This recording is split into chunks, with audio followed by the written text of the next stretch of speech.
বাবা মার জন্য উন্নত সুইটারের ব্যবস্থা করেছেন, উন্নত ল্যাব তোষকের ব্যবস্থা করেছেন, কিন্তু আপনার অ্যাবিলিটি আছে, আপনার সামর্থ্য আছে এমন যে বর্তমান সমাজের ভিতরে, বর্তমান দুনিয়াতে ইলেকট্রনিক্স অনেক সামগ্রী বাজারের ভিতরে পাওয়া যায়। যেমন এখনকার দিনে রুম হিটার আবিষ্কার হয়েছে। আপনার যদি অ্যাবিলিটি থাকে যে বাবা মার ঘরের ভিতরে রুম হিটার কিনে দিলে রুমটা একটু গরম হবে, পিতামাতা শীতের ভিতরে একটু আরাম আয়েশের একটু ব্যবস্থা হবে, শরীয়ত বলে যদি রুম হিটার কিনে দেওয়ার ব্যবস্থা তোমার থাকে তাহলে পিতামাতার এক্সেস আরাম পৌঁছাবার জন্য রুম হিটারের ব্যবস্থা করতে হবে।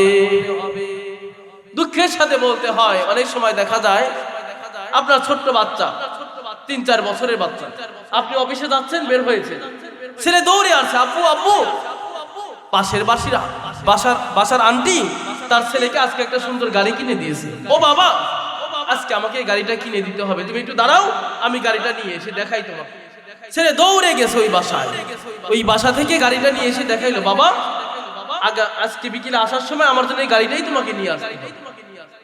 বলুন তো দেখি, এই ছেলের কি খেলনার অভাব আছে? ছেলের কিন্তু বাড়িতে খেলনার অভাব নাই, তারপরেও নতুন আরেকটা খেলনার আবদার করেছে। এটা কিনে দেওয়ার জন্যই বাবা পাগল পারা হয়েছে। বাবা অপেক্ষা করো, বিকেলে আমি অফিস করে আসার সময় তোমার জন্য এই গাড়িটাই নিয়ে আসবে। ঠিক না ঠিক বলেন? আমি আপনাদের কাছে জিজ্ঞেস করতে চাই, এই ছেলেটা কি আপনার জন্য একটা রাত জেগেছিল? জোরে কথা বলেন, জেগেছিল কি? এই সন্তান কি একটা রাত আপনার অসুস্থ হলে শরীরের মাথায় তেল মালিশ করেছিল? করে নাই। ছেলের কিন্তু খেলনার অভাব নাই, তারপরে এক্সেস আরেকটা খেলনার ব্যবস্থা করে দিচ্ছেন, সন্তান চাইছে তাই। আমি আপনাদেরকে জিজ্ঞেস করি, ওই যে ঘরে পড়ে আছে বৃদ্ধ মা, বৃদ্ধ বাবা, কত রাত দিনা মা বাবা তোমার জন্য রাত জেগেছিল। যেদিন সন্তান বাড়িতে আসে না, মা বাবার চোখে সেদিন ঘুম ছিল। সন্তান অসুস্থ হলে বাবা পায়ের কাছে, মা মাথার কাছে তেল মালিশ করেছে, করছে না করে নাই? বলে আজকে সন্তান সেই মা বাবার খেদমত তো দূরের কথা, মা বাবার সাথে সাক্ষাৎ করে। আল্লাহ তাআলা বলেন, তোমাদের রব চূড়ান্ত ফয়সালা করেছেন। কি ফয়সালা করেছেন? আল্লাহ তা'বুদু ইল্লা ইয়্যাহ, একমাত্র আমি রবের গোলামি করবে, আমি রবের দাসত্ব করবে, আমি রবের ইবাদত করবে। সাথে সাথে আল্লাহ তাআলা বলেন, ওয়াবিল ওয়ালিদাইনি ইহসানা, এরপরে আল্লাহ বলেন পিতামাতার সাথে সৎ ব্যবহার করতে হবে। ইম্মা ইয়াবলুগান্না ইনদাকাল কিবারা আহাদুহুমা আও কিলাহুমা ফালা তাকুল লাহুমা উফিন ওয়ালা তানহারহুমা ওয়া কুল লাহুমা কাওলান কারীমা। আল্লাহ তাআলা বলেন, পিতামাতা দুজন অথবা কোনো একজন যদি বার্ধক্যজনিত কারণে তোমার কাছে বার্ধক্যে উপনীত হয়, তারা তাদের বার্ধক্যজনিত কারণে তোমার সাথে অনেক সময় অশুভ আচরণ করবে। পিতামাতার অশুভ আচরণে তুমি কখনো বিরক্তির ভাব প্রকাশ করতে পারবে না, নিজে কখনো বলতে পারবে না। পিতামাতার অশুভ আচরণে আমি কখনো বলতে পারবো না। এমন নয় যে আমার অশুভ আচরণে পিতামাতা বলবে, তাহলে তো আল্লাহর আরশ কেঁপে যাবে। কথা বলেন ঠিক কিনা? বরং পিতামাতার বার্ধক্যজনিত কারণে তোমার সাথে অনেক সময় তারা অশুভ আচরণ করবে। বাবা মার অশুভ আচরণে তুমি নিজে বলতে পারবা না, বিরক্তি সূচক শব্দ ব্যবহার করতে পারবা না, বরং তারা বারবার তোমাকে একটা বিষয় জানার জন্য প্রশ্ন করতে পারে। তুমি তাদের সাথে সুন্দরভাবে কথা বলো, রহমের কথা বলো, ভদ্রসুলভ কথা বলো। আর কি করবে? ওয়াখফিজ লাহুমা জানাহাজ যুল্লি মিনার রাহমা, তারা যখন বার্ধক্যজনিত উপনীত হলো তখন তুমি তোমার দুইটা হাত ডানা স্বরূপ তাদের উপরে বিছায়া দাও। সুবহানাল্লাহ বলেন। এরপর বাবা মা যখন মারা গেল, এখন তুমি কি করবে? আল্লাহ বলেন, ওয়াকুর রাব্বিরহামহুমা কামা রাব্বায়ানি সগীরা। পিতা মাতা যখন মরে গেল, দোয়া যখন তুমি করবে তখন বলবে, আল্লাহ পিতামাতা ছোট্টবেলায় আমাদেরকে যেমন তাদের রহমতের কোলে লালন করেছিল গো আল্লাহ, অনুরূপ তুমি তাদের উপর দয়া করো, পরপারে তুমি তাদেরকে তোমার রহমতের কোলে লালন করো। এটা হলো আয়াতে কারিমার সরল তর্জমা। এবার আমি হাদিস যেটা পড়েছি তার অর্থ হলো, পিতামাতার সন্তুষ্টি আল্লাহ তাআলার সন্তুষ্টির ভিতরে, পিতামাতার অসন্তুষ্টি আল্লাহ পাকের অসন্তুষ্টি পিতামাতার অসন্তুষ্টির ভিতরে, আল্লাহ পাকের সন্তুষ্টি পিতামাতার সন্তুষ্টির ভিতরে। কি বোঝা গেল? আরে সন্তান, তুমি যদি আল্লাহকে কন্ট্যাক্ট করতে চাও, আসমানের মালিককে যদি আয়াতে আনতে চাও, আগে বাবা মাকে কন্ট্রোল করতে হবে। কথা বলেন ঠিক কি না? আসমানের মালিককে কন্ট্রোল ততক্ষণ করতে পারবে না যতক্ষণ পর্যন্ত তুমি পিতামাতাকে কন্ট্রোল না করবে। পিতামাতাকে কন্ট্রোল করলে আসমানের মালিক তোমার কন্ট্রোলে এসে যাবে। এটা হলো আমার আয়াতে কারিমা এবং হাদিসের সরল তর্জমা। এবার আসেন, মূল কথা বুঝাবার আগে যে একটি কথা আমাকে বলতে হবে। আল্লাহ তাআলা এখানে বলেছেন ক্বাযা রাব্বুক, তোমাদের রব চূড়ান্ত ফয়সালা করেছে। বলুন তো দেখি, ফয়সালার উপরে আপিল করা যায়? চূড়ান্ত ফয়সালার উপরে কি কোনো আপিল করা যায়? বুঝে বলেন, চূড়ান্ত ফয়সালার উপর কোনো আপিল চলে না। আল্লাহ বলেন আল্লাহ তা'বুদু ইল্লা ইয়্যাহ ওয়া ক্বাযা রাব্বুকা আল্লা তা'বুদু ইল্লা ইয়্যাহ।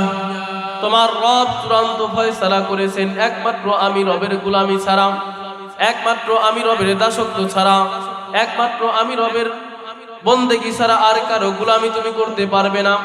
একমাত্র আমি রবের কুদরতের পায়ে সিজদা তোমাকে করতে হবে। আমি রব ছাড়া অন্য কারো কাছে তোমার মস্তক তুমি অবনত করতে পারবে না। সুবহানাল্লাহ বলে, একমাত্র আল্লাহ ছাড়া কারো কাছেই মাথা নত করা যাবে না। হয়ে থাকবে ইনশাআল্লাহ। একমাত্র কার কাছে মাথা নত করব? আল্লাহর কাছে মাথা নত করব। বান্দা তুমি যখন আল্লাহর কাছে মাথা নত করে কোনো কিছু চাইবা, বান্দা যখন নত হয়ে আল্লাহর কাছে কোনো কিছু চায়, বান্দা যখন আল্লাহর হয়ে যায়, আল্লাহ সবকিছু বান্দার তাবেদার বানায় দেয়, অনুকরণে এনে দেয়। সুবহানাল্লাহ বলে। মুসলমান ভাইরা রে আমার, লম্বা কথা বলতে চাই না। এই বিষয়টি আপনাদের খেদমতে পূর্ণাঙ্গ হৃদয় অঙ্কন করতে গিয়ে একটা ঘটনা আপনাদেরকে শোনায় দিতে চাই। চিশতিয়া তরিকার একদম মূল পর্যায়ে একদম গোড়ার দিকের একজন আল্লাহর ওলি, নাম তার আব্দুল ওয়াহিদ ইবনে যায়েদ রাহমাতুল্লাহি আলাইহি। তিনি লাগাতার 3 দিন তাহাজ্জুদের নামাজ পড়ার পর আল্লাহর কাছে দোয়া করলেন, ওগো আল্লাহ, আয় আল্লাহ, আমি যদি জান্নাতে যাই, জান্নাতে আমার সাথে একজন সঙ্গিনী হবে, দুনিয়াতে আমি তাকে একটু দেখতে চাই। আল্লাহ ইলহাম করলেন, জানায়া দিলেন, যাও উফার অমক জঙ্গলে যাইবা, তার নাম হলো মাইমুনা, বাড়ি হলো হাফসায়। মুসলমান বলেন তো দেখি, এতটুকুন কথা শুনলেই বোঝা যায় মেয়েটা কি সুন্দরী? কথা বলেন, হাফসার মানুষ বেলালের যেই দেশ সেই দেশের মানুষ, তাহলে কি সুন্দরী হবে? সুন্দর না? আল্লাহ পাক রব্বুল আলামিন মানুষের সৌন্দর্যের দিকে তাকায় না, চামড়ার দিকে আল্লাহ তাকায় না। তোমার অনেক টাকা পয়সা আছে, আল্লাহ এদিকেও কিন্তু দেখে না। আপনি দেখবেন আজকের দুনিয়ার সবচাইতে প্রভাবশালী দাপটওয়ালা মানুষ সব হলো বেজাতি, বেঈমান মানুষগুলো। ঠিক না ঠিক বলেন? বেঈমানগুলো টাকা গুনে গুনে মজা পায়, আর আল্লাহর বান্দা, আল্লাহর প্রকৃত গোলাম, আল্লাহর কুদরতের পায়ে সিজদা দিতে দিতে মজা পায়। আল্লাহু আকবার বলে। আল্লাহ জানায় দিলেন, যাও কুফার অমক জঙ্গলে তার দেখা তুমি পেয়ে যাইবা। হাফসায় তার বাড়ি, নাম হলো মাইমুনা। লোকটা চলে গেছে, যাওয়ার পরে জিজ্ঞেস করলো কুফাবাসীদেরকে, এই জঙ্গলের ভিতরে একজন নারী থাকে, নাম তার মাইমুনা। লোকেরা বলল, তা বলতে পারবো না, তবে একজন কুৎসিত কালো মেয়ে এই জঙ্গলের ভিতরে থাকে। বলল, তাহলে আমাকে একটু পথটা আপনারা দেখায় দেন। ওইখানকার লোকেরা বলল, আমরা এই গহীন জঙ্গলের ভিতরে যাইতে পারবো না। বলে, কেন? কয়ের ভিতরে বড় বড় বাঘ আছে, সিংহ আছে, আমাদের জানের বড় খতরা হয়, আমাদেরকে মেরে ফেলবে, এই জন্য আমরা যাব না। মুসলমান বলুন তো দেখি, তাহলে ওই মেয়েটা কেমন করে থাকে? কষ্ট জাগে কি জাগে না? তার মানে বোঝা গেল, যদি কোনো ব্যক্তি আল্লাহর হয়ে যায়, আল্লাহ পাকও তার হয়ে যায়। একটু চিৎকার করে বলা যায় কি আল্লাহু আকবার? যদি তুমি আল্লাহর হয়ে যাও, আল্লাহ তোমার হয়ে যাবে। দুনিয়ার সব মানুষ যাইতে ভয় করে, কিন্তু ওই নারী একা একা থাকে। সুবহানাল্লাহ। এর দ্বারা কি বোঝা গেল? আল্লাহ যদি কাউকে হেফাজত করে, দুনিয়ার কেউ তাকে মারতে পারে না। আল্লাহ যদি কাকে ধরে বসে, দুনিয়ার কেউ তাকে বাঁচাইতে পারে না। আল্লাহ যদি কাউকে রক্ষা করে, দুনিয়ার কেউ তাকে তাড়াইয়া দিতে পারে না। আল্লাহ যদি কাউকে তাড়াইয়া দেয়, হাজারো আপনজন মিলেও তাকে রক্ষা করতে পারে না। কথা বলেন ঠিক কিনা? ওই আল্লাহর বান্দা আব্দুল ওয়াহিদ ইবনে যায়েদ রাহমাতুল্লাহি আলাইহি জঙ্গলের ভিতরে একটা টিলার উপরে উঠছে, দেখে আল্লাহর বান্দী নামাজ আদায় করে। কি আশ্চর্যের ব্যাপার!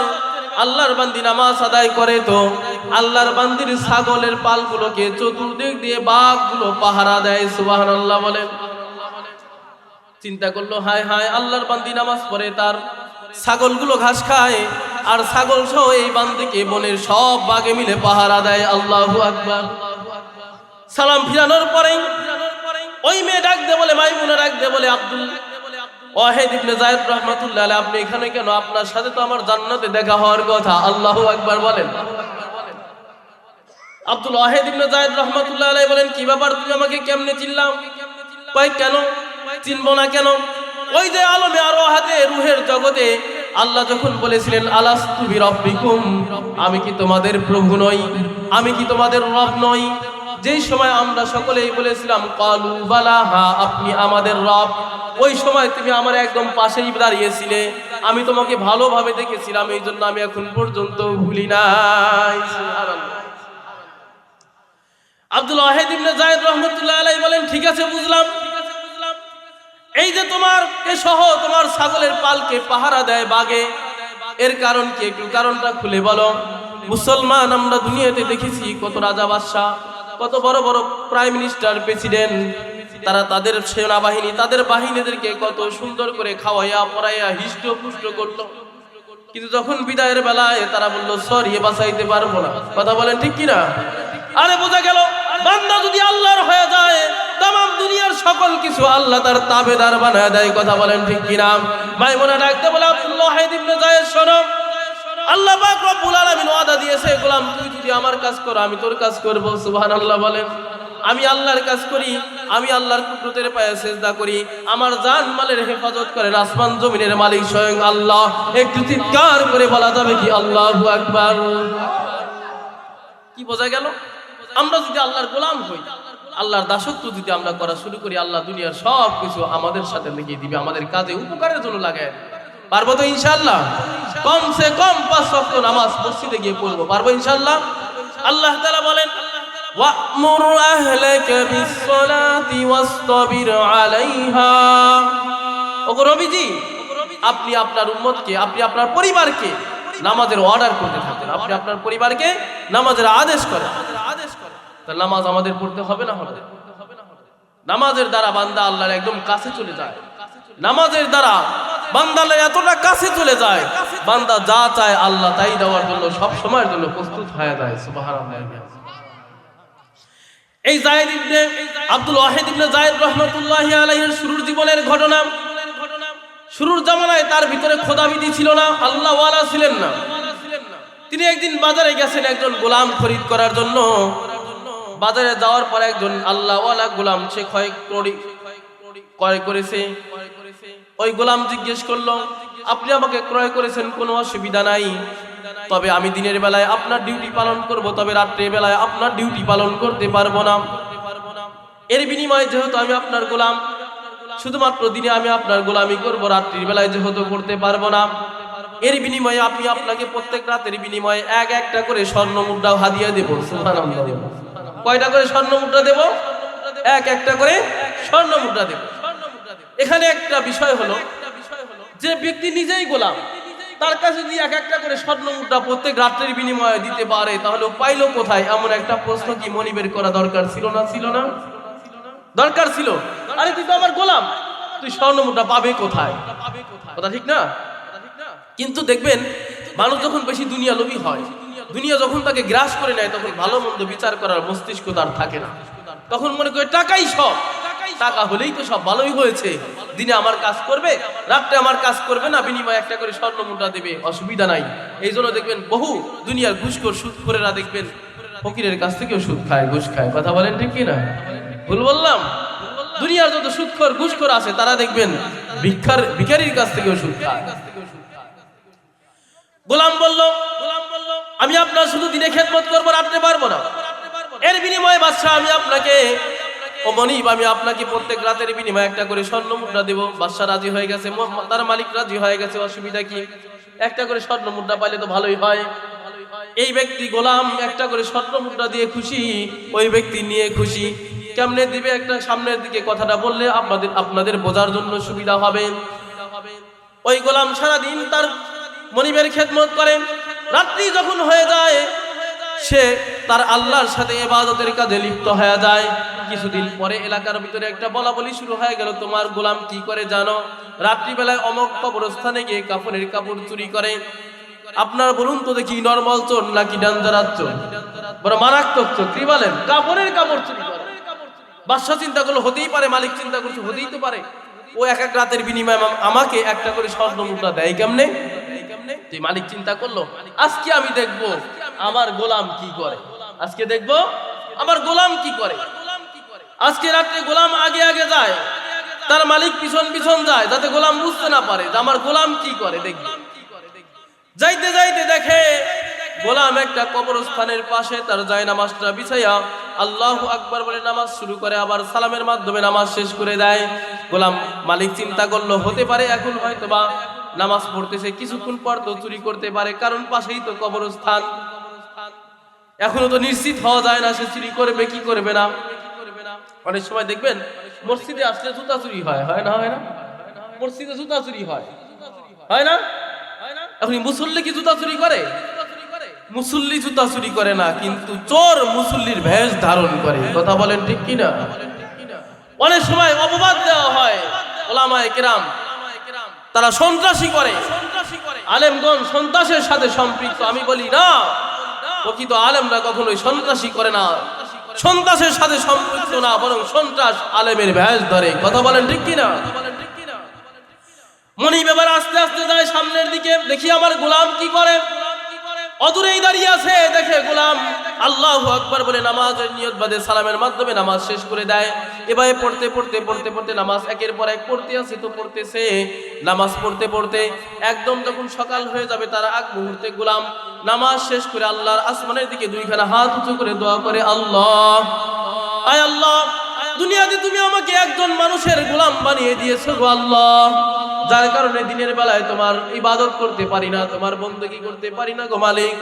রাতের বেলায় একটু তোমার কুদরতের পায়ে সিজদা করি, এর জন্য আমার মালিককে একটা করে স্বর্ণ মুদ্রা দেওয়া লাগে। আয় আল্লাহ, আমি স্বর্ণ মুদ্রা কোথায় পাবো? মালিক, আজকে রাতের ইবাদতের বিনিময়ে তুমি আমাকে একটা স্বর্ণ মুদ্রার ব্যবস্থা করে দাও। সুবহানাল্লাহ। তার মালিক অদূরেই দাঁড়িয়ে আছে, দেখলো হায় হায় এখানে আর কেউ আসে নাই, আমার গোলাম দোয়া করতে দেরি হয়েছে, গোলামের হাতের ভিতরে একটা স্বর্ণ মুদ্রা আসতে দেরি হয় নাই। একটু চিৎকার করে বলা যায় কি আল্লাহু আকবার। এখানে স্বর্ণ মুদ্রার ব্যবস্থা কে করেন? আল্লাহ করেন।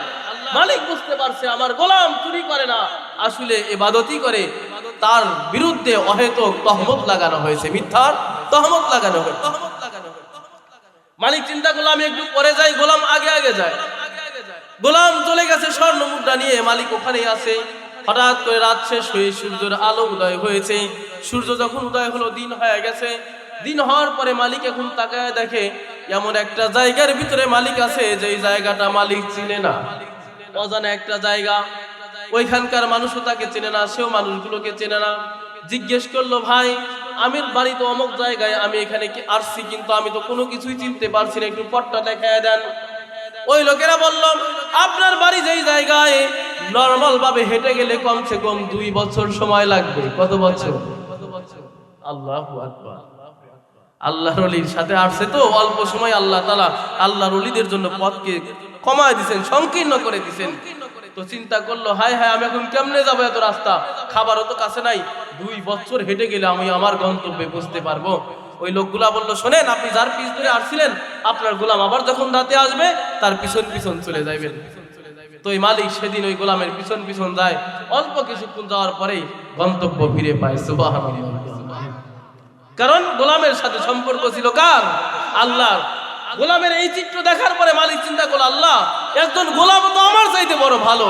ওই দিন থেকে এই মালিক ভালো হয়ে গেছে, নিজে খাঁটি আল্লাহ ওয়ালা হয়ে গেছে। সুবহানাল্লাহ।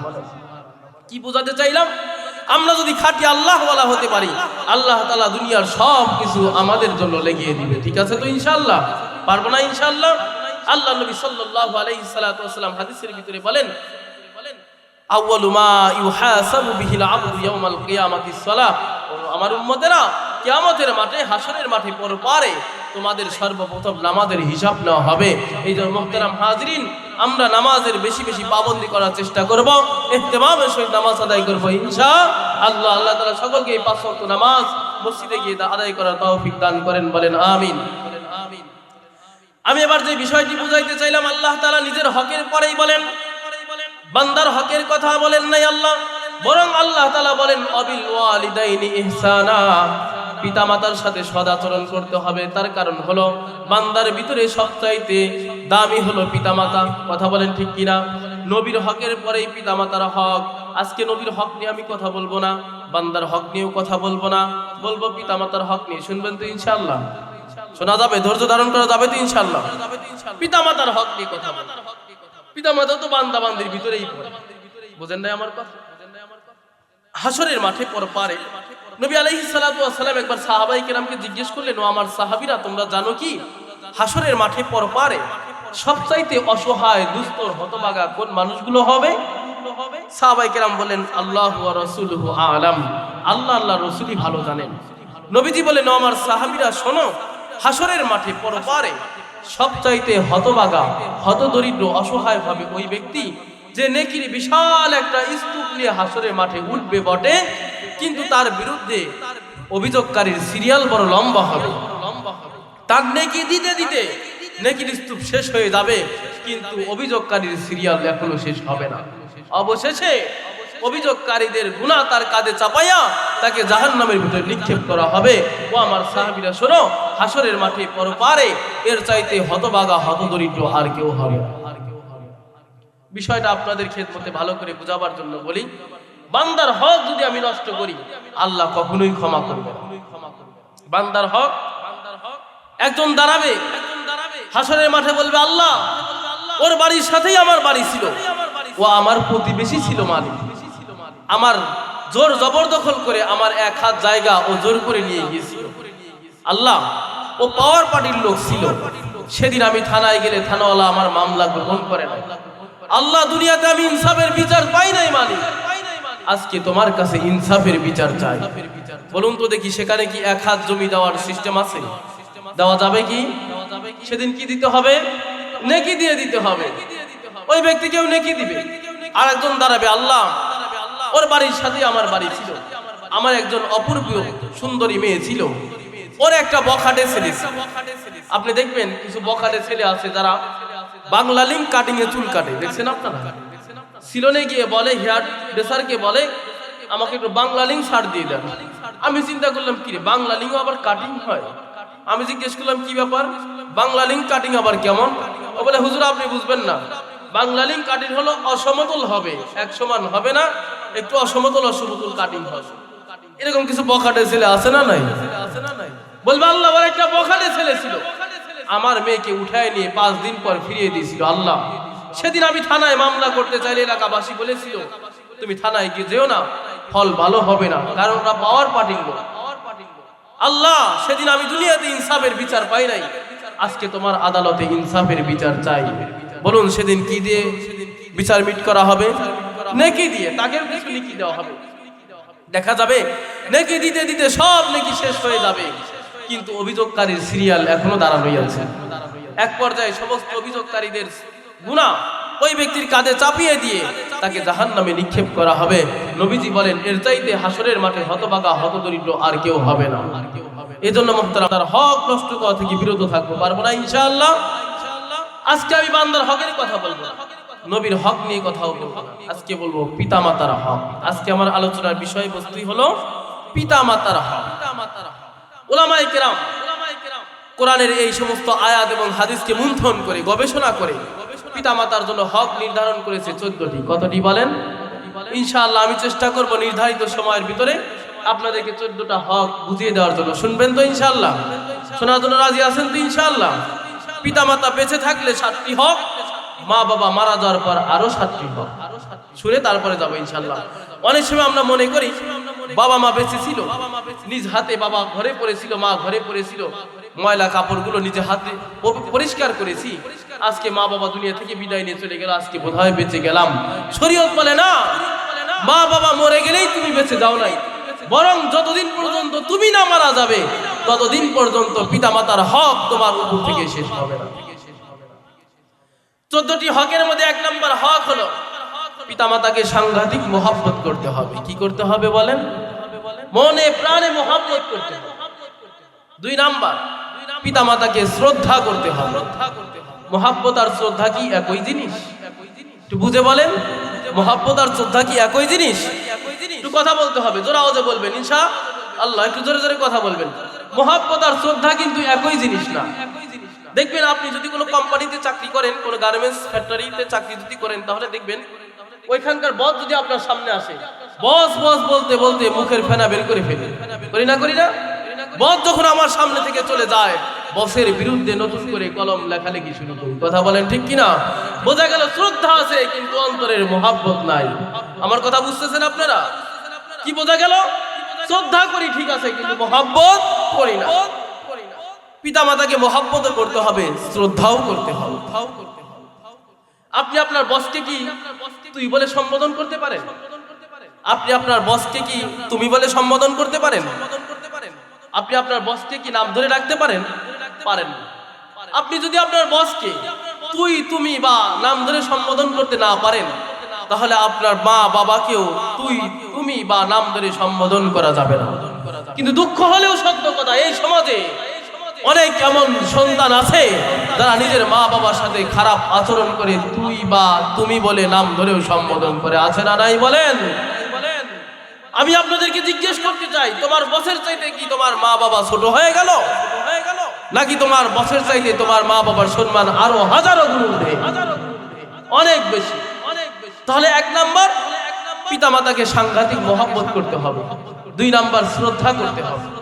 3 নাম্বার পিতামাতার হুকুম মানতে হবে। কি করতে হবে? পিতামাতার হুকুম মানতে হবে। কতক্ষণ পর্যন্ত মানতে পারবা?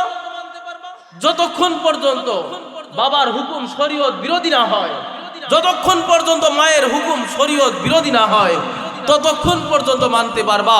যখনই তোমার বাবার তোমার মায়ের কথা শরীয়ত বিরোধী হবে, শরীয়ত বলে, আল্লাহর কোরআন বলে ফালা তুতিহুমা, তোমার পিতামাতার আদেশ এখন মানা যাবে। মুসলমান ভাইরা আমার, এই কথাটা আপনাদের খেদমতে বুঝাবার জন্য ছোট্ট একটা ঘটনা বলতে চাই। গালেবান আব্দুল্লাহ ইবনে ওমর রাদিয়াল্লাহু তাআলা আনহু বিশ্ব নবীজির দরবারে হাজির হলেন। বিশ্ব নবীজিকে ডেকে বললেন, ইয়া রাসূলুল্লাহ, আমার পিতা ওমর কোনোভাবেই আমার স্ত্রীকে সহ্য করতে পারে না। তাছাড়া আমি জানি আমার স্ত্রী শরীয়ত বিরোধী কোনো কাজ করে না। আমার স্ত্রীকে আমি বড় সাংঘাতিক ভালোবাসি, আমার স্ত্রীও আমাকে সাংঘাতিক ভালোবাসে, কিন্তু আমার বাবা ওমর কোনোভাবেই আমার স্ত্রীকে সহ্য করতে পারে না। আল্লাহর নবীজি ডাক দিয়ে বললেন, আব্দুল্লাহ শুনে রাখো, তোমার পিতা ওমর যদি তোমার স্ত্রীকে সহ্য করতে না পারে, এই ক্ষেত্রে তুমি তোমার স্ত্রীকে তালাক দিয়ে দাও, বাবার হুকুমকেই মেনে নাও। সুবহানাল্লাহ বলেন। বাবার হুকুম কি পরিমাণে বেশি দেখছেন?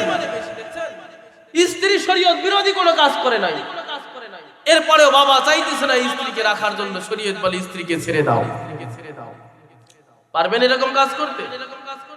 দুঃখের সাথে বলতে হয়, অনেক সময় আমরা দেখি সন্তান মা বাবাকে ভুলে যায়, স্ত্রীর কথাকে প্রাধান্য দেয়। কথা বলেন ঠিক কিনা? এরপরে হলো পিতামাতার অনুসরণ অনুকরণ করতে হবে, পিতামাতার খেদমত করতে হবে। নরমাল খেদমত করলেই হবে না, বরং পিতামাতাকে এক্সেস আরাম পৌঁছাবার ব্যবস্থা করতে হবে। যেমন ধরেন শীতের মৌসুম, বাবা মার জন্য উন্নত সুইটারের ব্যবস্থা করেছেন, উন্নত ল্যাপ তোষকের ব্যবস্থা করেছেন, কিন্তু আপনার অ্যাবিলিটি আছে, আপনার সামর্থ্য আছে এমন যে বর্তমান সমাজের ভিতরে, বর্তমান দুনিয়াতে ইলেকট্রনিক্স অনেক সামগ্রী বাজারের ভিতরে পাওয়া যায়। যেমন এখনকার দিনে রুম হিটার আবিষ্কার হয়েছে। আপনার যদি অ্যাবিলিটি থাকে যে বাবা মার শরীর বাবা মার ঘরের ভিতরে রুম হিটার কিনে দিলে রুমটা একটু গরম হবে, পিতামাতা শীতের ভিতরে একটু আরাম আয়েশের একটু ব্যবস্থা হবে। শরীয়ত বলে যদি রুম হিটার কিনে দেওয়ার ব্যবস্থা তোমার থাকে তাহলে পিতামাতার এক্সেস আরাম পৌঁছাবার জন্য রুম হিটারের ব্যবস্থা করতে হবে। দুঃখের সাথে বলতে হয় অনেক সময় দেখা যায় আপনার ছোট্ট বাচ্চা 3-4 বছরের বাচ্চা, আপনি অফিসে যাচ্ছেন, বের হয়েছে, ছেলে দৌড়ে আসছে, আব্বু আব্বু। পাশের বাসার আন্টি তার ছেলেকে আজকে একটা সুন্দর গাড়ি কিনে দিয়েছে। ও বাবা, আজকে আমাকে এই গাড়িটা কিনে দিতে হবে, তুমি একটু দাঁড়াও, আমি গাড়িটা নিয়ে এসে দেখাই তোমাকে। ছেলে দৌড়ে গেছে ওই বাসায়, ওই বাসা থেকে গাড়িটা নিয়ে এসে দেখাইলো, বাবা আজকে বিকেলে আসার সময় আমার জন্য এই গাড়িটাই তোমাকে নিয়ে আসতে হবে। বলুন তো দেখি, এই ছেলের কি খেলনার অভাব আছে? ছেলের কিন্তু বাড়িতে খেলনার অভাব নাই, তারপরেও নতুন আরেকটা খেলনার আবদার করেছে। এটা কিনে দেওয়ার জন্যই বাবা পাগল পারা হয়েছে। বাবা অপেক্ষা করো, বিকেলে আমি অফিস করে আসার সময় তোমার জন্য এই গাড়িটাই নিয়ে আসবে। ঠিক না ঠিক বলেন? আমি আপনাদের কাছে জিজ্ঞেস করতে চাই, এই ছেলেটা কি আপনার জন্য একটা রাত জেগেছিল? জোরে কথা বলেন, জেগেছিল কি? এই সন্তান কি একটা রাত আপনার অসুস্থ হলে শরীরের মাথায় তেল মালিশ করেছিল? করে নাই। ছেলের কিন্তু খেলনার অভাব নাই, তারপরে এক্সেস আর একটা খেলনার ব্যবস্থা করে দিচ্ছেন, সন্তান চাইছে তাই। আমি আপনাদেরকে জিজ্ঞেস করি, ওই যে ঘরে পড়ে আছে বৃদ্ধ মা বৃদ্ধ বাবা, কত রাত না মা বাবা তোমার জন্য রাত জেগেছিল, যেদিন সন্তান বাড়িতে আসে না মা বাবার চোখে সেদিন ঘুম ছিল। সন্তান অসুস্থ হলে বাবা পায়ের কাছে, মা মাথার কাছে তেল মালিশ করেছে, করছে না করে নাই? বলে আজকে সন্তান সেই মা বাবার খেদমত তো দূরের কথা, মা বাবার সাথে সাক্ষাৎ করে। 7 নাম্বার, পিতামাতার সাথে মাঝে মাঝে সাক্ষাৎ করতে হয়। সন্তান ঢাকায় চাকরি করে, শ্বশুরালয় যায় 6 মাসে 2-3 বার। শ্বশুরালয় যাওয়ার সময় ফল ফ্রুট মিষ্টির কোনো কিছুর অভাব হয় না, মায়ের সাথে সাক্ষাৎ হয় না বছরে একবার। এমন সন্তান আছে না নাই? ওই মায়ের জন্য 10 টাকার পান সুপারিও জোটে না, অথচ শ্বশুর বাড়ি গেলে হরেক রকমের জিনিসপত্র নিয়ে শ্বশুরালয় যায়, কিন্তু মায়ের জন্য 10 টাকার পান সুপারিও জোটে না। নবী আলাইহিস সালাতু ওয়াস সালাম কিয়ামত সম্মিলিত একটা বড় হাদিস নবীজি বর্ণনা করেছেন। তার ভিতরে রাসূল বলেন, তোমরা দেখবে যখন সন্তান স্ত্রীর কথা অনুযায়ী মাকে টর্চার করবে, বাবাকে টর্চার করবে, সন্তান যখন বন্ধুকে আপন ভাববে, বাবাকে পর ভাববে, বুঝতে হবে কিয়ামত কাছে চলে আসছে। আজকে এমনটি আমাদের সমাজে হয়েছে না হয় নাই? একটু কথা বলেন, হয়েছে না হয় নাই? সন্তান বন্ধুকে আপন ভাবে, বাবাকে পর ভাবে, নিজের স্ত্রীর কথা অনুযায়ী মাকে টর্চার করে। কথা বলেন ঠিক কি না? মুসলমান ভাইরা রে আমার, এই কথাটা বুঝাবার জন্য একটা ঘটনা, একটা কারগুজারি আপনাদেরকে শোনাইতে চাই। পাকিস্তানের একটা ঘটনা, ডাক্তার নূর মোহাম্মদ নূর এমনকি পাকিস্তানের মাওলানা তারেক জামিল সাহেবের চোখে দেখা কবরে আযাবের ভিতরে এই ঘটনা উল্লেখ আছে। পাকিস্তানের ভিতরে একটা মেয়ের বিবাহ হয়ে গেল, একটা সন্তান হওয়ার পর তার স্বামী দুনিয়া থেকে বিদায় নিয়ে চলে গেল। স্বামী মারা যাওয়ার পরে এই নারী আর অন্য জায়গায় পাত্রস্থ হলো না, বিবাহ বসলো না। ওই নারী চিন্তা করলো, মা চিন্তা করলো, আমি যদি এখন অন্য জায়গায় বিবাহ বসি, আমার যদি অন্য জায়গায় বিবাহ হয়ে যায়, আমার সন্তানের কপালে বড় দুর্দিন চলে আসবে। সন্তানের ভবিষ্যৎ লক্ষ্য করে মা আর অন্য জায়গায় বিবাহ হলো না। মা আস্তে আস্তে অন্যের বাড়ি কাজ করে। এই মেয়েটার বাবার বাড়িও ছিল গরিব, স্বামীর বাড়িও ছিল গরিব। এই মা অন্যের বাড়ি কাজ করে করে সন্তানকে বড় বানাইতে লাগলো, লেখাপড়া করানো শুরু করলো। ছেলে যখন আস্তে আস্তে বালেগ হলো, বিয়ের উপযুক্ত হলো, মা একটা ভালো পাত্রী দেখে সন্তানকে বিবাহের একটা ব্যবস্থা করে দিল। দেখতে দেখতে 1 সপ্তাহ 2 সপ্তাহ 3-4 মাস যাওয়ার পরে মায়ের কপালে চলে আসলো দুঃখের এক নতুন অধ্যায়। কোনোভাবেই পুত্রবধূ এই মাকে সহ্য করতে পারে না।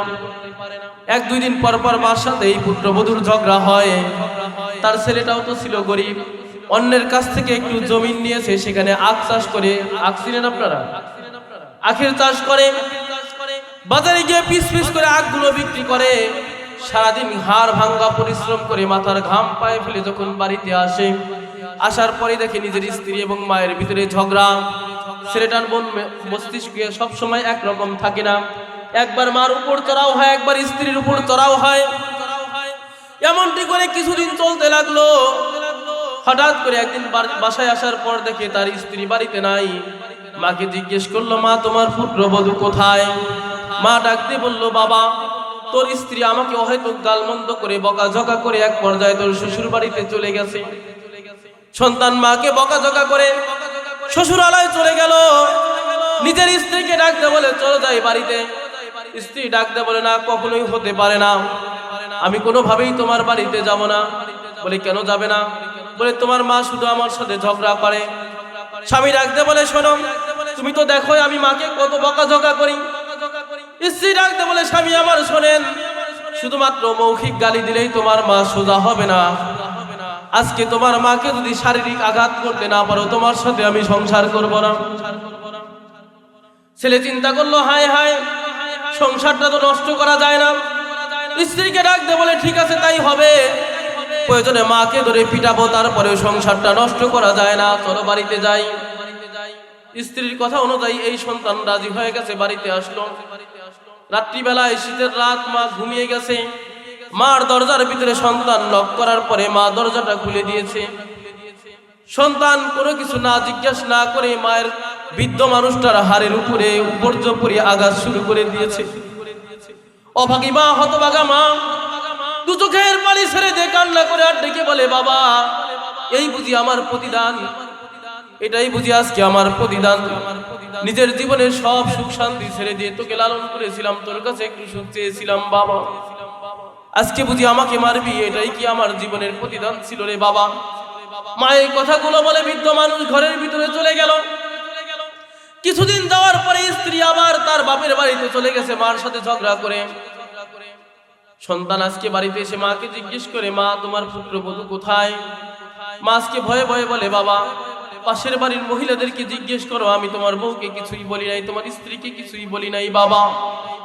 হয়তো তোর বাবা আমাকে বকাঝকা করে গালমন্দ করে তোর স্ত্রী তোর শ্বশুরালয়ে চলে গেছে। আজকে সন্তান মাকে অকাট্য ভাষায় গালিগুলাজ করলো। এক পর্যায়ে সন্তান শ্বশুরালয়ে চলে গেল। স্ত্রীকে বোঝানো শুরু করলো, চলো যাই, বাড়িতে চলে যাই। স্ত্রী ডাকতে বলে, না না, আমি কোনোভাবেই তোমার সাথে সংসার করতে পারি না। বলে, কেন? বলে, শুধুমাত্র কেবলমাত্র তোমার মাকে শারীরিক আঘাত করলেই তোমার মা সোজা হবে না। কি করতে হবে? তোমার মাকে চিরদিনের জন্য দুনিয়া থেকে বিদায় করে দিতে হবে। নাউজুবিল্লাহ বলেন। সন্তান ডাকতে বলে, কি বলো তুমি এটা? আমি যদি আজকে তোমার কথা শুনে মাকে হত্যা করে ফেলি, নিঃসন্দেহে আমাকে পুলিশ অ্যারেস্ট করে নিয়ে যাবে, আমার জীবনটা জেলখানার ভিতরে কাটবে। আমি তো তোমাকেও পাবো না, মাকেও পেলাম না, আমার জীবনটা বড় দুর্দিনে চলতে থাকবে। স্ত্রী ডাকতে বলে, শোনো, এমন একটা বুদ্ধি আমি তোমাকে শিখিয়ে দেব, যেই বুদ্ধি আমার শুনে যদি তুমি কাজ করো, ওই বুদ্ধি অনুযায়ী, প্ল্যান অনুযায়ী যদি তুমি কাজ করো, তোমাকে জেলেও যেতে হবে না, কোনো অসুবিধা তোমার হবে না। স্বামী ডাকতে বলে, কি কাজ করতে হবে? বলে, শোনো, মা কেমন হয় আমি তো জানি, তুমি আগামীকাল আগগুলো বিক্রি করে এনে, বিক্রি করে যখন বাড়ির দিকে আসবে তখন 2টা কমলা কিনে নিয়ে আসবা। মার কাছে বসে মাকে কমলাগুলো ছিঁড়ে ছিঁড়ে মুখের ভিতরে দিবা আর ডাকতে বলবা, মা আমারও তো মনে চায় প্রত্যেকদিন তোমার জন্য কিছু ফল ফ্রুট কিনে আনার জন্য, কিন্তু কি করবো মা, একা একাই সংসার চালাইতেই তো বড় হিমশিম খেয়ে যাই মা, ফল ফ্রুট কেমনে আনবো? দেখবা তোমার এই কথা শুনলেই তোমার মা মুহূর্তের ভিতরে একদম নরম হয়ে যাবে, অতীতের সব ব্যথা মা যেন ভুলে গেছে। এরপর তুমি তোমার মাকে বলবা, মা আগামীকাল থেকে তুমি যদি আমার সাথে গিয়ে আখের জমিনে একটু কাজ করো, আখগুলো যদি কেটে কেটে একটা বড় একটা বস্তা বানিয়ে দাও, আমি বাজারে বিক্রি করলে ভালো একটা পয়সা পাবো, তোমার জন্য ফল ফ্রুটের একটা ব্যবস্থা করতে পারবো। দেখবা তোমার মা রাজি হয়ে যাবে। তোমার মা যখন তোমার সাথে আখের বাগানে গিয়ে কাজ করবে, আখের খেতে গিয়ে যখন কাজ করবে, সুযোগ বুঝে তোমার মাকে কোদাল দিয়ে টুকরা করে আখের জমিনে কোনো এক জায়গায় পুঁতে রাখবা। মানুষেরা জিজ্ঞেস করলে বলবো, আপনারা তো দেখেন প্রত্যেক দিনই ঝগড়া হয়, আমার সাথে ঝগড়া করে কোথায় যেন চলে গেছে, তার কোনো হদিস আমরা জানি না, তার কোনো খোঁজ খবর আমরা রাখি না। মুসলমান, আপনারা জানেন আজ থেকে 30-40 বছর আগে কত মানুষ পেটের ব্যথা নিয়ে বাড়ি থেকে বের হয়ে গেছে, তাদের আর কোনো খবর ছিল না। হয়েছে না হয় নাই? আজকের দিনের মতো তখন কিন্তু এরকম প্রযুক্তি ছিল না, মোবাইল ফোনের ব্যবস্থা কিন্তু ছিল না। কত মানুষ বাড়ি ঘর ছেড়ে চলে গেছে আর তাদের কোনো খবর ছিল না। স্ত্রী বুদ্ধি শিখিয়ে দেয়, শোনো, মা তোমার সাথে কাজ করবে, মাকে মেরে ওইখানে ক্ষেতের ভিতরে একটা জায়গায় পুঁতে রাখবা, কেউ জানতে পারবে না। এই দুর্ভাগা সন্তান তাই রাজি হয়ে গেল, হতভাগা সন্তান রাজি হলো, ঠিক আছে চলো তাই করব। স্ত্রীর বাতানো প্ল্যান অনুযায়ী বাড়িতে চলে আসলো। পরের দিন বাজার থেকে 2টা ফল নিয়ে আসছে, 2টা কমলা কিনে নিয়ে আসার পর মার দরজায় কড়া নক করছে। মা মাত্রই শুয়ে গেছে। মা চিন্তা করছে সন্তান বুঝি আজকেও আমাকে ধরে মারবে। মা বলে বেটা শোন, আমি বৃদ্ধ মানুষ বাবা, তোর দেওয়া আঘাত সইতে পারি না বাবা। তুই যদি চাস আমি আগামীকাল ভোর হওয়ার আগে আগেই তোর বাড়ি ছেড়ে পালিয়ে যাব বাবা, কোনোদিন আমার এই চেহারা তোকে দেখাবো না বাবা। তারপরে তুই আমার এই বৃদ্ধ মানুষটার গায়ের ভিতরে আঘাত করিস না বাবা। মায়ের এত সুন্দর কণ্ঠ শুনেও সন্তানের কলবের ভিতরে একটু পর্যন্ত মায়ের জন্য দয়া হয় না। সন্তান ডাকতে বলে মা আজকে তোমাকে মারতে আসিনি গো মা, তোমার জন্য 2টা ফল কিনে নিয়ে আসছি মা। মা দরজা খুলে দেওয়ার পরে সন্তান মায়ের কাছেই বসে ফলগুলো খুলে খুলে ছিলে ছিলে মায়ের মুখের ভিতরে দেয়। আর ডাক দিয়ে বলে মা আমার মন চায় প্রত্যেকদিন তোমার জন্য কিছু ফল ফ্রুটের ব্যবস্থা করি গো মা, কিন্তু কি করব মা, একা একা সংসার চালাইতেই তো বড় হিমশিম খেয়ে যাই মা। আগামীকাল থেকে তুমি যদি আমার সাথে গিয়ে আখের বাগানে একটু কাজ করো তাহলে বিশাল একটা বোঝা হবে, আখ অনেকগুলো কাটতে পারবো। তুমি একটা বিশাল বোঝা আমার মাথায় উঠিয়ে দিবে, বাজারে গিয়ে বিক্রি করব, অনেকগুলো টাকা হবে, তোমার জন্য কিছু ফল ফ্রুট নিয়ে আসবো। মা ডাকতে বলে বাবা ফল ফ্রুটের আমার দরকার নাই, কিন্তু আমি চাই তোমার কিছু টাকা পয়সা হোক। মা চায় কি চায় না বলেন? মা চায় আমার সন্তান ভালোভাবে চলুক, এটা কিন্তু মা চায়। মা মুহূর্তের ভিতরে অতীতের সব দুঃখ বেদনা সব ভুলে গেছে। মা ডাকতে বলে বাবা যাও অসুবিধা নাই, আমি তাহাজ্জুদের পরেই তোমাকে ডেকে নিয়ে আখের বাগানে যাব। মা আজকে তাহাজ্জুদের নামাজে 2 হাত উঁচু করে আল্লাহর কাছে ডেকে বলে আল্লাহ সন্তানের হাজারো দেওয়া কষ্টে অতিষ্ঠ হয়ে তোমার কাছে যতগুলো বরদোয়া করেছিলাম গো মালিক, সন্তান আমাকে কত ভালোবাসে, আমার জন্য ফলের ব্যবস্থা করেছে গো আল্লাহ। আমি না বুঝে সন্তানের জন্য যত রকমের বদদোয়া তোমার কাছে করেছিলাম আল্লাহ, আমি সবগুলো বদদোয়া এই মুহূর্তেই তোমার কাছ থেকে রিটার্ন পেতে চাই। সুবহানাল্লাহ। মা তো মাই, কি বলেন ঠিক না? মা তো মাই হয়। মা তাহাজ্জুদের নামাজে দোয়া করার পরে সন্তানের দরজায় গিয়ে কড়া নক করছে, বাবা ওঠো, যাই আখের বাগানে যাই, আখের খেতে যাই, আখ কাটতে যাই। সন্তান কোদাল কাছে নিয়ে বের হয়ে গেছে মার সাথে। সন্তান আগে আগে যায়, এখন পর্যন্ত কিন্তু মা সন্তানের প্ল্যান বুঝতে পারে নাই।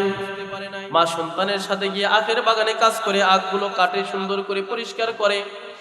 এক পর্যায়ে মা যখন একটা আখ কেটে উপর হয়েছে কাটার জন্য, সন্তান সুযোগ বুঝে কোদাল উঠাইছে মাকে দ্বিখণ্ডিত করে দিবে, কিন্তু আসমানের মালিক মাকে যেন কেমন করে বুঝিয়ে দিয়েছে। মা বুঝতে পারছে সন্তান আমাকে মেরে ফেলবে। কোদাল উঠানোর ভাব বুঝেই মা বাঁচাও আল্লাহ, বাঁচাও আল্লাহ বলে মা দৌড় মারছে। মা দৌড়ায় আর বলে বাঁচাও আল্লাহ বাঁচাও। মা অনেক দূরে যাওয়ার পরে চিন্তা করলো সন্তান বুঝি এখনো আমার পিছু ছাড়ে নাই। মা হঠাৎ করে অনেক দূর যাওয়ার পরে পিছনের দিকে তাকাইছে। মা তাকিয়ে দেখে সন্তানের পুরোটা বডি পাথরে পরিণত হয়ে গেছে। মুসলমান ভাইরা রে আমার, যেই মালিক পাকিস্তানের ভিতরে এমন ঘটনা ঘটাইতে পারলো, ওই আল্লাহ বাংলাদেশে আছে না নাই? আর একটু জোরে চিৎকার করে বলতে হবে আল্লাহ বাংলাদেশে আছে না নাই? এমন ঘটনা কি আমার দেশে হতে পারে না? পারে না। মা তাকিয়ে দেখে কিরে সন্তান কোদাল হাতে ওভাবেই দাঁড়িয়ে আছে। মা তাকিয়ে দেখে সন্তান ডেকে বলে বাঁচাও মা বাঁচাও। কিছুক্ষণ আগেই যে সন্তান মাকে মারার জন্য প্ল্যান করেছিল, মুহূর্তের ভিতরে সন্তান মাকে ডেকে বলে মা বাঁচাও। মা দৌড়ে আসছে। দৌড়ে আসার পরে মা যখন কাছে চলে আসছে দেখে এতক্ষণে সন্তানের 2টা হাঁটু পর্যন্ত জমিন গিলে ফেলেছে। মা সন্তানকে ধরে টানাটানি করে, কিন্তু না, কিসের আকর্ষণে যেন সন্তান মাটিতে ডেবে যায়। মা চিৎকার শুরু করলো, কে আছো গো? আমার সন্তানকে মাটির গ্রাস থেকে তোমরা বাঁচিয়ে তোলো। মায়ের চিৎকার চেঁচামেচি শুনে পার্শ্ববর্তী প্রতিবেশী সবাই দৌড়ে আসছে। সবাই মিলে সন্তানকে টানে ধরে, কিন্তু কোনোভাবেই সন্তানকে বাঁচাইতে পারে না। কিসের আকর্ষণে যেন সন্তান মাটিতে ডুবে যায়। সবাই মিলে ধরলো, কিন্তু কোনোভাবেই সন্তানকে রাখা গেল না। এক পর্যায়ে সন্তানের পুরোটা বডি মাটির ভিতরে ঢুকে গেল। মা চিৎকার চেঁচামেচি শুরু করে। মাকে সান্ত্বনা দেওয়ার জন্য যেই জায়গার ভিতরে সন্তান ঢুকে গেছে 10-20 ফিট খনন করার পরেও সন্তানের কোনো হদিস পাওয়া গেল না। মা বাবার সাথে খারাপ আচরণ করা যাবে? আসমানের মালিক লগত বিচার করে। এই জন্য মার সাথে কখনো অশুভ আচরণ করবো না। স্ত্রীর কথা শুনে মার সাথে অশুভ আচরণ করা যাবে না। এই হলো বেঁচে থাকা অবস্থায় 7টা হক। এরপরে পিতামাতা যখন মরে গেল, বাকি আরো 7টা হক তোমার উপর রয়ে গেছে। মা বাবা মারা যাওয়ার পরে 1 নাম্বার পিতামাতার রেখে যাওয়া ঋণ পরিশোধ করতে হবে। 2 নাম্বার পিতামাতার বৈধ ওসিয়ত থাকলে পূরণ করতে হবে। 3 নাম্বার মা বাবার জন্য দোয়া করতে হবে। 4 নাম্বার পিতামাতার কবরে সওয়াব পৌঁছাবার ব্যবস্থা করতে হবে। এটা যে কোনো ভাবে হতে পারে। আপনি আলেমদেরকে দিয়ে কোরআন খতম করিয়ে পারেন, মসজিদে দান করে পারেন, কাউকে দান করে পারেন, যে কোনো ভাবেই পিতামাতার কবরে সওয়াব পৌঁছাবার ব্যবস্থা করতে হবে।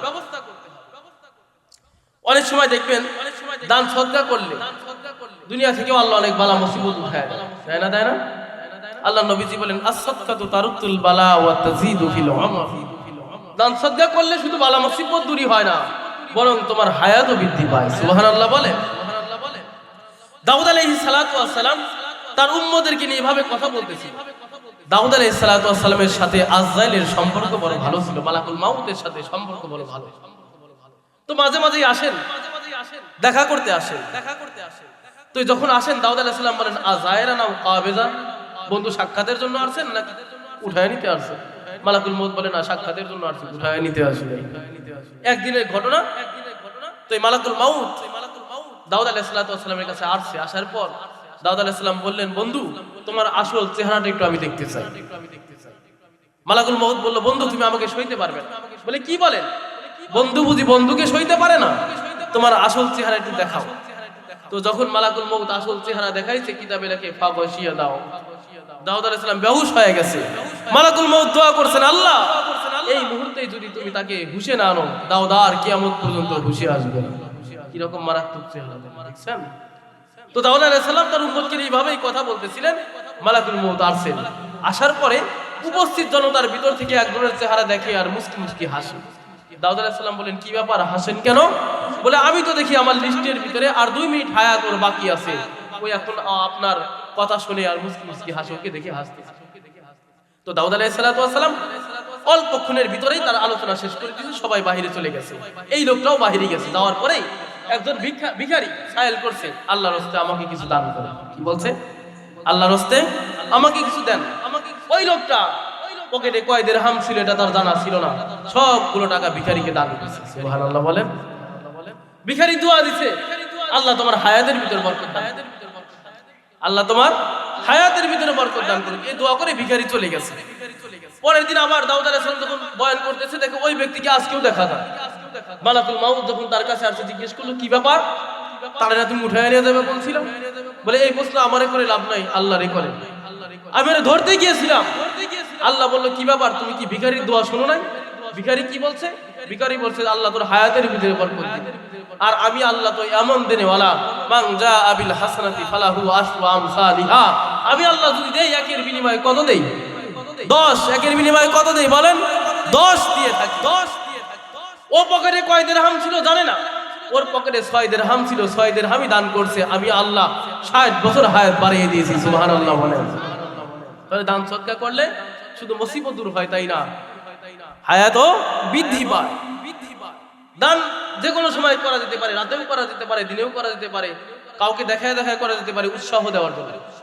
বুখারী শরীফের ঘটনা, এক সাহাবী রাতের বেলায় অন্ধকারে বের হয়েছে দান করার জন্য। দান করার টাকাগুলো নিয়ে যখন বের হয়েছে, কাউকে পায় না। গভীর রাত্রির ভিতরে দেখে একজন ব্যভিচার কারণেওয়ালা নারীকে দেখা যায়। সে তার ব্যবসার জন্য একটা কাস্টমার তালাশ করতেছিল। এই আল্লাহর নবীর সাহাবী কাউকে না পেয়ে এই ব্যভিচারকারী নিবেশা মহিলার হাতের ভিতরে টাকাগুলো উঠাইয়া দিছে। সকালবেলা আলোড়ন সৃষ্টি হয়ে গেল, হায় হায়, আল্লাহর নবীর সাহাবী এটা কি করলো? আর কোনো লোক বুঝি খুঁজে পেল না, একটা ব্যভিচারিণী নারীর হাতের ভিতরে দানের টাকাগুলো উঠাইয়া দিয়েছে। চিন্তা করলো, ঠিক আছে, পরের দিন রাতে আবার দান করব। দ্বিতীয় দিন রাতেও যখন বের হয়েছে, দ্বিতীয় রাতে যখন বের হয়েছে দানের টাকাগুলো নিয়ে, একজন চোর চুরি করার জন্য জায়গা তালাশ করতেছিল, দানের টাকাগুলো চোরের হাতের ভিতরে উঠাইয়া দিয়েছে। পরের দিন সকালে আবার সমালোচনার ঝড় বইতেছিল, হায় হায়, আর কোন লোককে পেল না, চোরের হাতে টাকাগুলো উঠাইয়া দিল। চিন্তা করলো, ঠিক আছে, আগামীকাল আবার দান করব। রাতের বেলা আবারও তৃতীয় দিন বের হয়েছে। কোনো লোককে খুঁজে পায় না। একজন ধনাঢ্য ব্যক্তি অফিস আদালত বন্ধ করে বাড়ির দিকে যাবে, দানের টাকাগুলো তার হাতে উঠায় দিয়েছিল, কিন্তু এই ধনী ব্যক্তি ছিল বড় বখিল, কিপট, কাউকে দান করে না। পরের দিন আবারও সমালোচনার ঝড়, কিন্তু আল্লাহ পাক তাকে জানায়া দিয়েছে, ওই যে তুমি প্রথম দিন বেশ্যা মহিলাকে দান করেছিলা, দ্বিতীয় দিন চোরের হাতে টাকাগুলো দিয়েছো, তৃতীয় দিন ধনাঢ্য ব্যক্তিকে দান করছো, আল্লাহ পাক রব্বুল আলামিন তোমার 3 দিনের দানকে কবুল করে তোমার জিন্দেগীর গুনাহগুলোকে আল্লাহ ক্ষমা করে দিয়েছে। সুবহানাল্লাহ। ওই যে প্রথম দিন বেশ্যা নারীর হাতের ভিতর টাকা দিয়েছো, বেশ্যা মহিলা তোমার দানের টাকা পেয়ে এসে ভালো হয়ে গেছে, আর এরকম কাজ করে না। দ্বিতীয় দিন চোরের হাতে টাকা তুলে দিয়েছো, চোর তোমার দানের টাকা পেয়ে চোর ভালো হয়ে গেছে, আর চুরি করে না। ওই যে ধনাঢ্য ব্যক্তির হাতের ভিতর টাকা তুলে দিয়েছো, ও বড় বখিল ছিল, কৃপণ ছিল, তোমার দান করা দেখে চিন্তা করলে একজন গরিব মানুষ হয়ে দান করে, আর আমি ধনী হয়ে দান করতে পারি না। কৃপণ মানুষ, বখিল মানুষরা তোমার দান করা দেখে দানবীর হয়ে গেছে। এই 3 জন ভালো হওয়ার কারণে আল্লাহ তাআলা তোমাকে তাদের উসিলায় ক্ষমা করে দিয়েছেন। একটু চিৎকার করে বলেন না আল্লাহু আকবার। এই জন্য দান করা দরকার আছে না নাই? দান করার মাধ্যমে পিতামাতার কি কথা বলতেছিলাম, পিতামাতার কবরে সব পৌঁছাবার ব্যবস্থা করতে হবে, ঠিক আছে তো? ভারতের ভিতরকার এক ঘটনা, এক লোকের মৃত্যু হওয়ার পরে এক আল্লাহর ওলি তাকে স্বপ্নে দেখলো, জিজ্ঞেস করলো, ভাই আল্লাহ আপনার সাথে কেমন আচরণ করে? বলে, সব সময় তো আল্লাহ আমার সাথে ভালো আচরণ করে, তবে দিনের কিছু সময় আমাকে জাহান্নামের আগুনে জ্বলতে হয় আমার একটু গুনার কারণে। তবে দুনিয়াতে আমি তো কাউকে রেখে আসি নাই, আমার একটা কন্যা সন্তান ছিল, তাকে রেখে আসছি। সেই মেয়েটাও ভালো না, সে দুশ্চরিত্রা। তার সাথে তোমার দেখা হলে তুমি বলবা তোমার বাবা কবরে বড় আযাবে আছে, আমার জন্য সে যেন কিছু করে। এই মানুষের ঘুম ভেঙে যাওয়ার পরের দিন তালাশ করতেছে, কোথায় পাবে? বাজারে মেয়ে তো, একদিন এই বাজারে, একদিন সেই বাজারে, কোথাও খুঁজে পায় না। হঠাৎ করে একদিন দেখে এই মেয়েটা বাজারের ভিতরে বিশাল একটা দিঘির ভিতরে ওপেনে গোসল করতেছে, খোলামেলা গোসল করতেছে। মুরব্বি ডাকতে বলে, মেয়ে শোনো, আমি তো তোমার বাবাকে স্বপ্নে দেখলাম, তোমার বাবা কিছু সময় জাহান্নামের আগুনে জ্বলে, তোমাকে তোমার বাবার জন্য কিছু করতে বলছে। এই মেয়েটা এক চল পানি দিঘির ভিতরেই ছিল, এক চল পানি সেখান থেকে ডাঙার দিকে ফিকে দিয়ে বলে, বুড়ো নে, এই পানিটুকু আমার বাবার জন্য দিলাম। কি করলাম? এই পানিটুকু আমার বাবার জন্য দিলাম। মুসলমান ভাইরা রে, আমার কথাগুলো খুব গভীর ভাবে শুনবেন। বৃদ্ধ মানুষটার কলিজা ফেটে চৌচির হয়ে গেল। হায় আল্লাহ, তোমার দুনিয়ায় বুঝি এমন কঠিন হৃদয়ের কোন নারীকেও তুমি পয়দা করেছো গো আল্লাহ। যেই মেয়ে দেখবেন ছেলের চাইতে মেয়েদের অন্তরের ভিতরে পিতামাতার প্রতি একটু মহাব্বত বেশি থাকে, কথা বলেন ঠিক কিনা?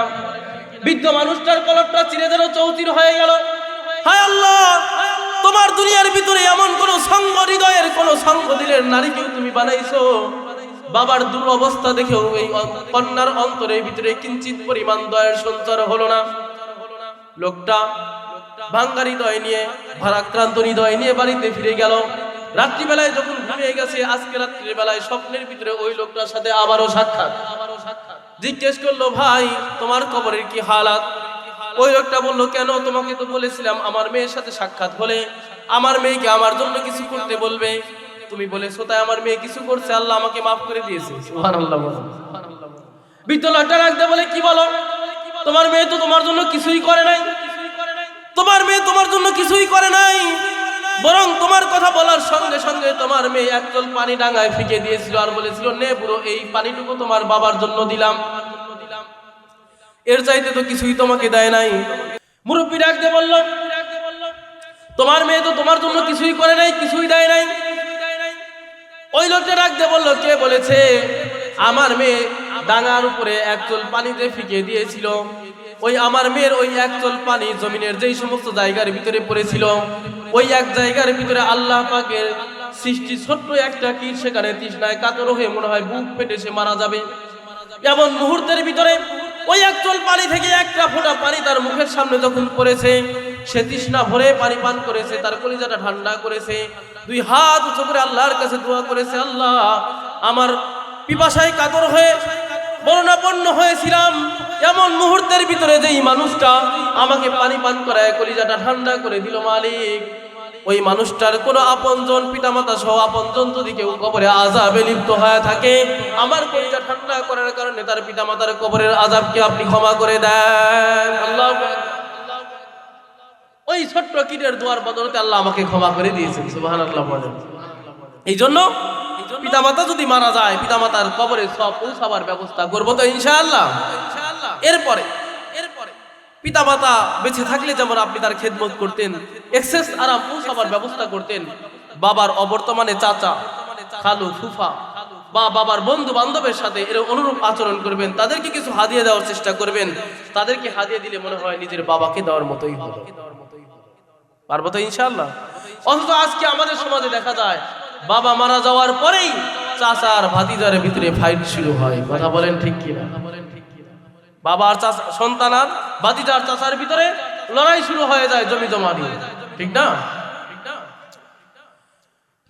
তাহলে মা যদি মারা গিয়ে থাকে, মার অবর্তমানে খালা, ফুফি এবং মার যত বান্ধবী ছিল তাদেরকে কিছু মাঝে মাঝে হাদিয়া দিলেন, কোনো কিছু কাপড় কিনে দিলেন বা তাদেরকে এক্সেস আরাম পৌঁছাবার একটু ব্যবস্থা করলেন, মনে হয় তোমার মাকে দেওয়ার মতোই হলো। এরপরে মাঝে মাঝে মা বাবার কবরকে জিয়ারত করতে হবে। পারবো তো ইনশাআল্লাহ? মা বাবার কবরকে জিয়ারত করতে পারবো তো ইনশাআল্লাহ? মাঝে মাঝে গিয়ে মা বাবার কবরের জিয়ারত করতে হবে। এই হলো 14টা হক। ইনশাআল্লাহ আমরা আমল করার চেষ্টা করব। পিতামাতা যাদের বেঁচে আছে ভাই দুনিয়াতে, মা বাবার খেদমত করব ইনশাআল্লাহ। পিতামাতার খেদমত করার চেষ্টা করব পুঙ্খানো ভাবে, মা বাবা যেন দুনিয়াতে কষ্ট না পায়। আপনি আজকে দেখা যায় আমরা অন্যকে খুশি করার জন্য অন্য কারো দরবারে গরু নিয়ে যাই, ছাগল নিয়ে যাই, যাই না? 1-1.5 লাখ 2 লাখ টাকা খরচ করে ছাগল নিয়ে যাই, গরু নিয়ে যাই, ছাগল নিয়ে যাই, অনেক কিছু নিয়ে যাই। অথচ ঘরে বৃদ্ধ মা বৃদ্ধ বাবা পড়ে আছে, 1 কেজি আপেল খেতে চায়, মাত্র 250-300 টাকা কেজি। আরে সন্তান 2-3 লাখ টাকা দিয়ে গরু বাবার দরবারে না গিয়ে যদি মা বাবার কাছে 300 টাকা কেজি আপেল নিয়ে যাইতা, আল্লাহ বড় খুশি হইতো, জান্নাত আল্লাহ তোকে দিয়ে দিত। ঠিক বললাম না ভুল বললাম বলেন? অথচ দুঃখের সাথে বলতে হয় বাবার দরবারে গরুর অভাব হয় না, আপন মা বাবার জন্য 1 লোকমা ভাতও যেতেও না। কথা বলেন ঠিক কিনা? এক হিন্দু মানুষ, এক হিন্দু ভদ্রলোক এবং এক মুসলমানের সাথে বন্ধুত্ব ছিল। খুব খেয়াল করেন কথাগুলো, দুজনের বন্ধুত্ব। দেখবেন আমাদের কিছু মুসলমান আছে, নামদারি কিছু মুসলমান আছে, তারা মাজারে যায়, বাবার দরবারে যায়, সিন্নি রান্না করে নিয়ে যায় না? যায় না? হিন্দুরা দেখবেন তাদের মন্দিরে যায়, প্রসাদ নিয়ে যায় না? যায় না? এই দুটো বন্ধু রাস্তার ভিতরে দেখা হয়ে গেছে, সাক্ষাৎ হয়েছে। মুসলমান বন্ধু সে বাবার মাজারে যাইতেছে সিন্নি রান্না করে নিয়ে, হিন্দু বন্ধু যাইতেছে মন্দিরে প্রসাদ রান্না করে নিয়ে। দুজনের মাঝখানে দেখা হয়েছে, রাস্তার মাঝখানে যখন দেখা হয়েছে, হিন্দু বন্ধু ডাকতে বলে, দোস্ত এজন্যই বলি তোদের ধর্ম আর আমাদের ধর্মের মাঝে একটু মাত্র ব্যাস কম, আর কোনো ব্যাস কম নাই। কি বলে? একটু ব্যাস কম, এর ছাড়া আর কোনো ব্যাস কম নাই। সেটা হলো তুমি যার কাছে সিন্নি রান্না করে নিয়ে যাও সে থাকে মাজারে শুয়ে, আর আমি যার কাছে প্রসাদ রান্না করে নিয়ে যাই সে থাকে মন্দিরে দাঁড়িয়ে। এই শুয়া আর দাঁড়ানো ছাড়া আর কোনো পার্থক্য নাই। কথা বলেন ঠিক কিনা? এই জন্য সব কাজ করা যাবে। কার দরবারে তুমি যাও, তো নিজেই আরেকজনের মুহতাজ। কোনো কিছু পেতে চাও, নিজের মা বাবার খেদমত করো, মা বাবাকে কন্টাক্ট করো, আসমানের মালিককে কন্টাক্ট করা বড় সহজ হবে। পারবো না ইনশাআল্লাহ? পারবো তো ইনশাআল্লাহ? এই জন্য মা বাবার যেন কোনোভাবেই কষ্ট না পায় দুনিয়াতে, এদিকে গভীর মনোযোগ দিয়ে রাখবো, কথা মানে খেয়াল রাখবো। পিতামাতা যাদের বেঁচে আছে দুনিয়া থেকে জান্নাত জিতে নেওয়া আপনার জন্য সহজ। মা বাবা যদি মারাও যায়, মা বাবার কবরে এক্সেস আরাম পৌঁছাবার দোয়ার মাধ্যমে পারেন, ইসারে সব করে পারেন, যেভাবে পারেন করবো ইনশাআল্লাহ। তাহলে যে কথাটা বলতেছিলাম সেটি হলো, আজকে আমার যে বিষয়টা বোঝানো চেয়েছিলাম সেটা হলো পিতামাতার হক নিয়ে কথা বলতেছিলাম। আল্লাহ তাআলা সকলকে, যাদের পিতামাতা দুনিয়াতে বেঁচে আছে, পিতামাতার হক আদায় করার তৌফিক দান করেন। যাদের মা বাবা মারা গেছে তাদেরও বাকি 7টা হক আদায় করার তৌফিক আল্লাহ তাআলা দান করেন।